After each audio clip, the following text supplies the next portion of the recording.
Voilà pourquoi tu ne dois jamais délaisser ta prière. Pourquoi est-ce que nous prions? Il faut le comprendre. C'est pour ça que nous avons des prières qui sont fragiles. C'est pour ça que nous avons une communauté qui aujourd'hui est négligente dans cela. Parce qu'on ne comprend pas pourquoi on prie, parce qu'on ne comprend pas pourquoi on est musulman, parce qu'on ne comprend pas pourquoi on jeûne. Nous prions, mes frères, par rapport à une relation toute particulière au péché. Oui, nous sommes liés au péché. Oui, nous sommes exposés au péché. يقول النبي عليه الصلاة والسلام كل بني آدم خطاء وخير الخطائين التوابون. Tous les fils d'Adam sont des pécheurs. Oui. Mais les meilleurs des pécheurs sont ceux qui se repentent. Le péché est avec nous et il nous accompagne. Au même titre que la prière est avec nous et doit nous accompagner. Pourquoi la prière nous accompagne au même titre que les péchés nous accompagnent? Quelle est cette relation qu'il y a entre la prière et les péchés? Les péchés, mes frères, il y a un premier regard à avoir qui est qabla al-wuqu', c'est-à-dire avant de tomber dans le péché. Ensuite, il y a un second regard ba'da al-wuqu', après que la personne soit tombée dans le péché. Avant le péché, la prière renforce ton âme. Elle renforce ton âme de manière à ce que tu sois plus apte, plus résistant, plus fort face aux tentations. C'est pourquoi Allah Azza wa Jal a décrit la prière en disant « Inna as-salata tanha 'anil fahsha'i wal munkar ». Certes, la prière interdit la turpitude et le blâmable. La prière interdit la turpitude et le blâmable. La personne qui prie va renforcer son âme davantage. Quand son âme sera renforcée, il sera plus résistant face aux tentations. Il sera plus capable de dire non. Il sera plus capable de s'éloigner du mal.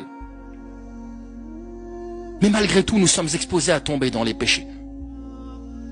Et la personne qui tombe dans les péchés et qui prie, eh bien la prière est une mukaffira. C'est une expiation pour ces péchés-là. C'est une manière d'effacer les fautes. Le prophète Mohammed alayhi salatu wassalam nous a donné cette image de la prière.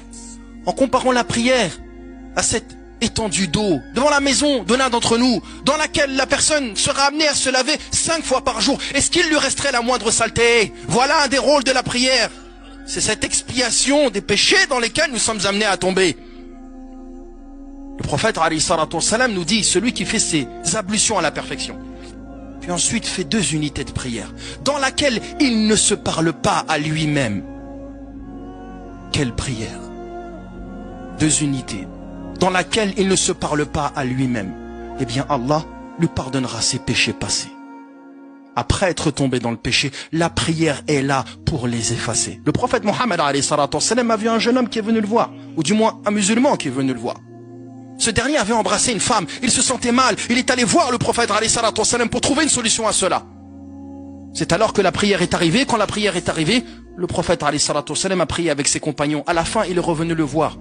Et Allah a révélé ce verset. Innal hasanat yudhibna as-sayyi'at. Les bonnes actions chassent les mauvaises.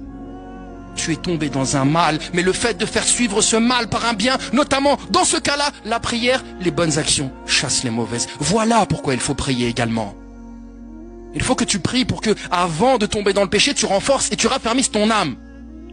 Et si jamais tu affaiblis, tu as encore une solution. Tu as encore une porte de sortie.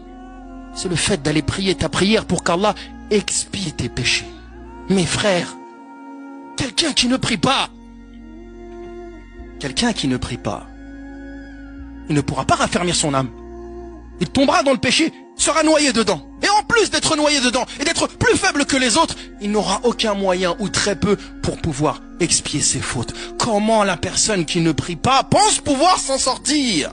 Illa ayasha Allah, celui qui ne prie pas ne trouvera pas de force avant de tomber dans le péché. Et celui qui ne prie pas ne trouvera pas de solution pour sortir du problème dans lequel il est tombé entre lui et Allah Azza wa Jal, dans les péchés dont il n'arrive pas à s'empêcher.